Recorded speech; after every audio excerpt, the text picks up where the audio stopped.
Welcome everybody, welcome back if you watched the first video to the second episode of The Red Pill Show. My name is Theo Lanham and today we're going to be talking about prejudice. But before we get into that, I'd like to give a huge thank you guys to everybody who watched my first video, all my subscribers. Thank you guys so much. I couldn't have expected that much support from one video and it really means a lot to me, and I hope we can go far with this, hopefully inspire some change down the road.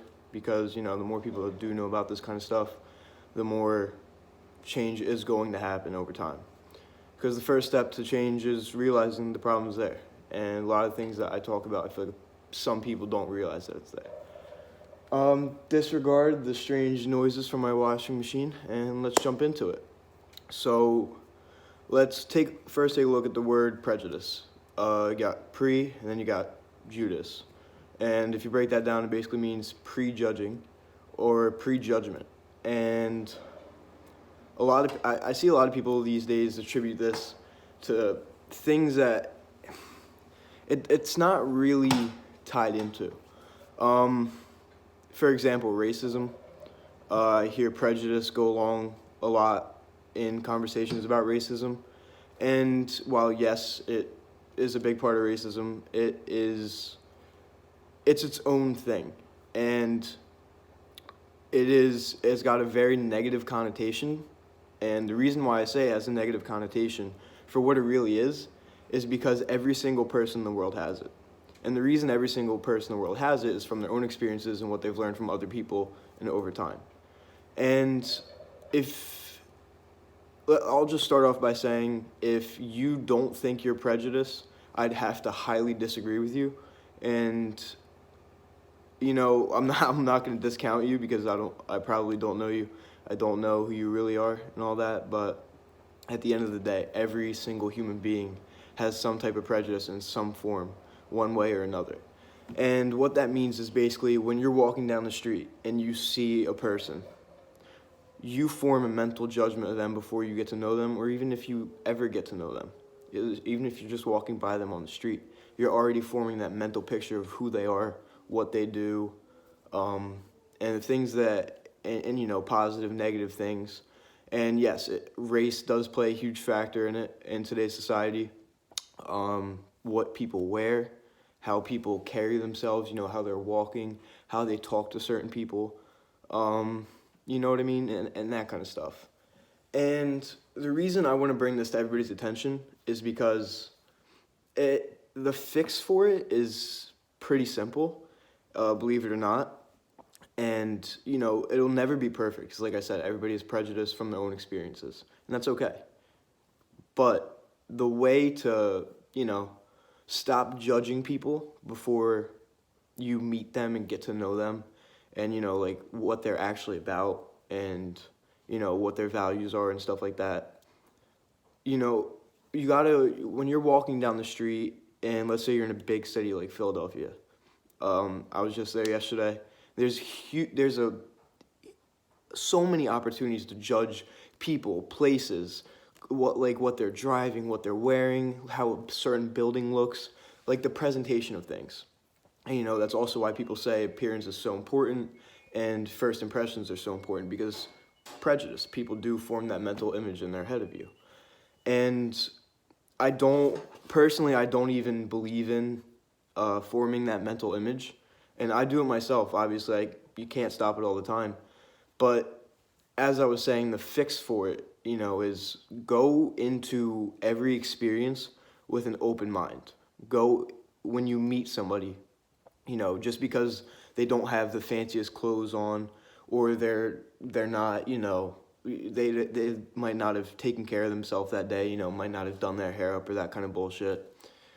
Don't go into it automatically assuming, oh, they're poor, oh, they're less than me, all that. Because at the end of the day, you don't know. Maybe they just put on old clothes, and maybe they have $1 billion.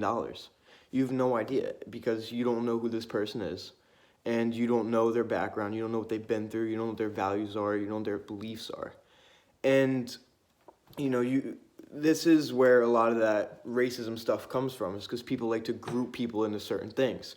And the reason I said race is such a big card is because, in today's society, you see all these stereotypes, all this, and at the end of the day, I'd be lying to say that some stereotypes weren't more accurate for certain demographics, because obviously it's true. That's where stereotypes come from. We're all different, and yes, certain things do play a factor. But the issue with grouping people is that not every single white person is the same. Not every single gay person is the same. Not every single straight person is the same. Not every black person is the same. Not every Hispanic person is the same. So even though, a certain group of people, I'll throw a stereotype out there, that white people can't dance.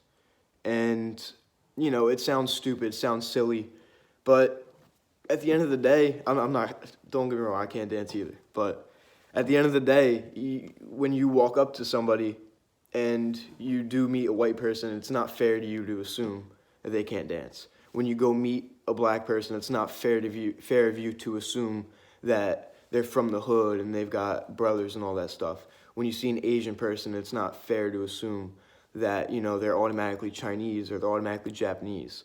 And when you go see a Hispanic person, it's not fair to assume they speak Spanish.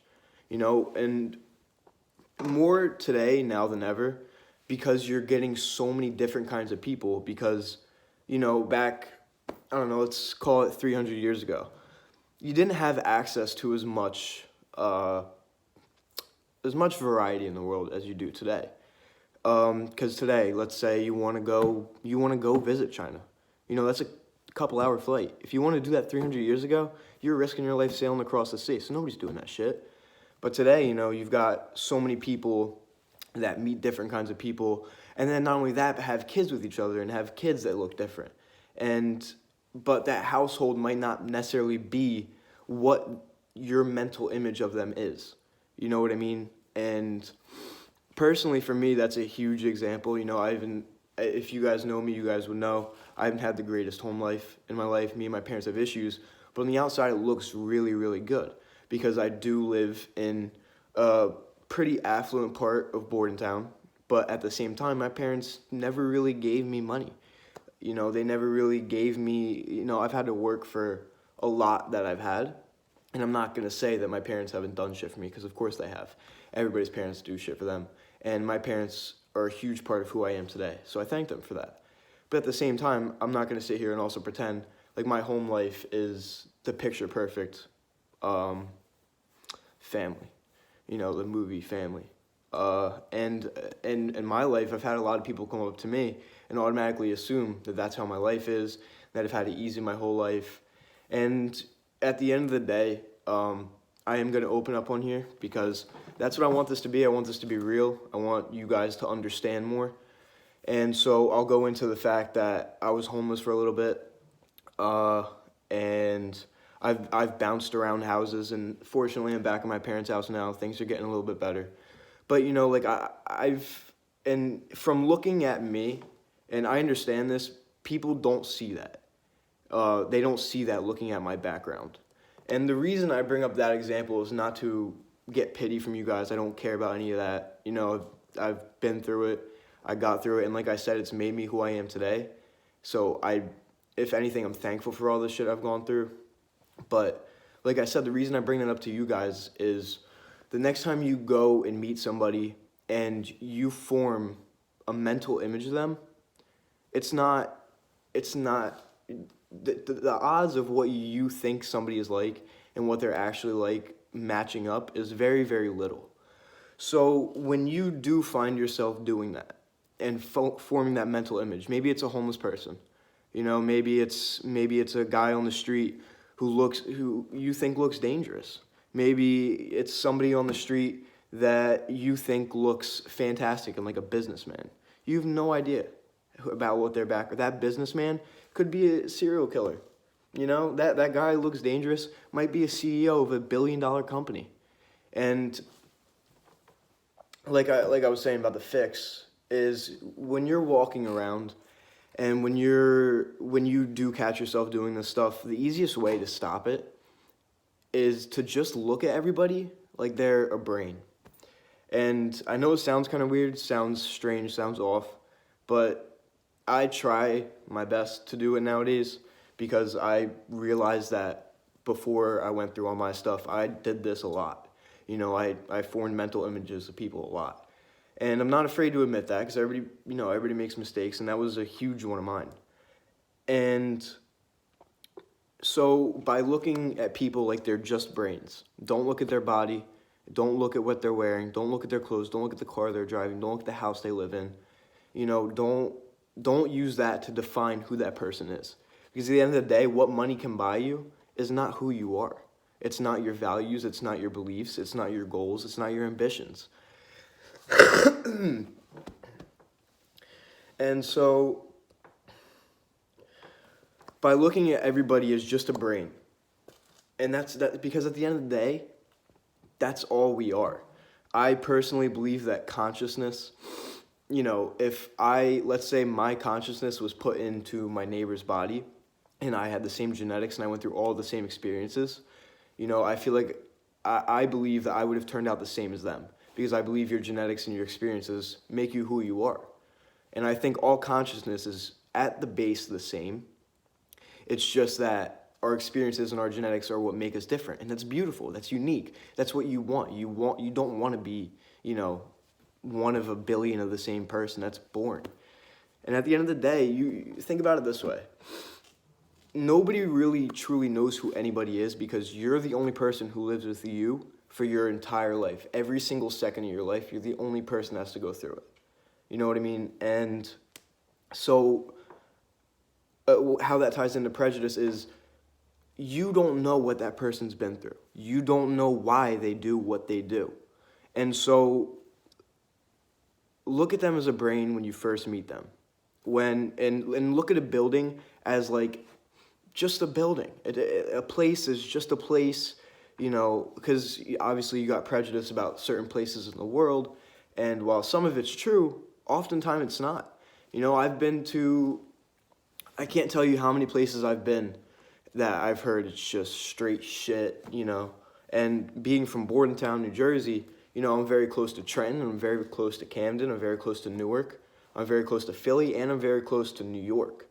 And so, disregarding all the other places that I've gone and been surprised by, every single one of those places that I just mentioned has pleasantly surprised me in some way.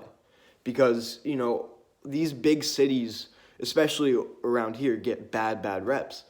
But if you go and you just go there and you experience it for yourself, you oftentimes realize it's a place, and there's some very beautiful things about it.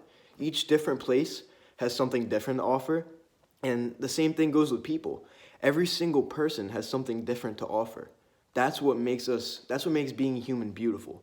Because, and at the end of the day, prejudice, by grouping people into that and grouping people together, it takes away from that individuality that I was even talking about in my last video. And like I've been saying, individuality to me is one of the main sources of beauty from human beings in this world. Non-tangible beauty, I should say. Because, we got architecture, all that, that's beautiful. But, people, who we are is really, really what counts. And at the end of the day, obviously it's okay to form a judgment on somebody after you get to know them. But even before you do that, try to understand and try to learn why they do what they do. Because let's say you've got two people stealing. One person is stealing computers and he's just doing it to go resell them and make bread. That's kind of, at the end of the day, if that's all he's doing it for, and he has another source of income, then obviously, yeah, at least in my eyes, that would give him a little bit of a negative connotation. But let's say the other person is stealing computers and selling them in order to feed their family, in order to send their kids to school, and on the outside, and it looks the same. And this is another reason why I don't necessarily agree with certain religious things like the Ten Commandments. Because yes, on paper, they're both breaking a commandment, if we're talking about Christianity. But at the end of the day, if someone's doing that for their family, so their kids can eat, so they can send them to college, and not just for a little extra bread to go buy a Supreme, headband, shirt, Louis Vuitton, whatever, in my eyes, that person who's stealing genuinely believes what they're doing is right. And at the end of the day, who am I to say that they're wrong for doing anything they possibly can to feed their family, to get their kids to school? You know what I mean? To support their family like that. Because I know in my situation, I would probably do the same thing. And that's why I say, before you judge somebody, try to understand their situation. Try to understand why they're doing it, and then form a judgment on that action. And if you can go out, and like I said, you're not going to catch it every time it happens, because it happens all the time. You form prejudgments on almost everything in your life. But if you can catch that, and you can give people a chance to prove themselves to you, prove who they really are, instead of you doing that for them, which is completely unfair and wrong, in my eyes at least. If you can do that, the world is going to be a much better place, because you're not going to have people grouping people together and taking away the individuality. You're not going to have negative opinions on people who are actually pretty great people, and vice versa. You're going to have some great opinions on people who are probably terrible. And like I said, like, opening up some more, like, I know personally myself, like, I used to try to atone for my mistakes by doing great things on the outside, so other people could see and other people could say, like, he's not that bad of a guy. But at the end of the day, if I'm doing it not out of the good of my heart, and I'm doing it just to prove to other people, that's not the right reason to do it, A. And B, it doesn't make me any better of a person. Because, I wasn't fixing my mistakes. I was just trying to cover them up. So at the end of the day, and you'll see this theme a lot. Like I said, there's a lot of themes in the show. They're going to keep going. And just to wrap up, one of the themes is just brutal honesty with yourself. And like I said, getting over that in the last video, getting over that cognitive dissonance, getting over that belief that only what you were taught is right. Because everybody thinks that. And if everybody thinks that, we're all just going to butt heads until the end. So go out there, try that out. Try it out on somebody you see at school tomorrow. Try it out on somebody you see crossing the street. And if you're never going to meet them, there's no reason to even form a judgment of them whatsoever. But if you're going to have a lasting relationship and you're going to be seeing this person, communicating with this person, give them a chance to prove to you who they are. Don't do it yourself, because that's fucked up. And we'll wrap up the video now. Like I said, I couldn't be more shocked and surprised with all the support I got in the first video. I hope it can continue. If you haven't watched the first video, it's right in my channel. And that one was on school system. And like I said, thank you guys so much. I'm going to drop you guys my Instagram real quick. It's Theo Lanham, TheoLannom. And that's my Instagram. My Twitter is at LanhamTheo. If you guys do want to go follow any of that stuff, thank you guys so much for watching. I appreciate all the support more than you guys know. I love you guys, and keep it real out there. Be safe, and like I said, try this stuff out. You might find yourself seeing things differently.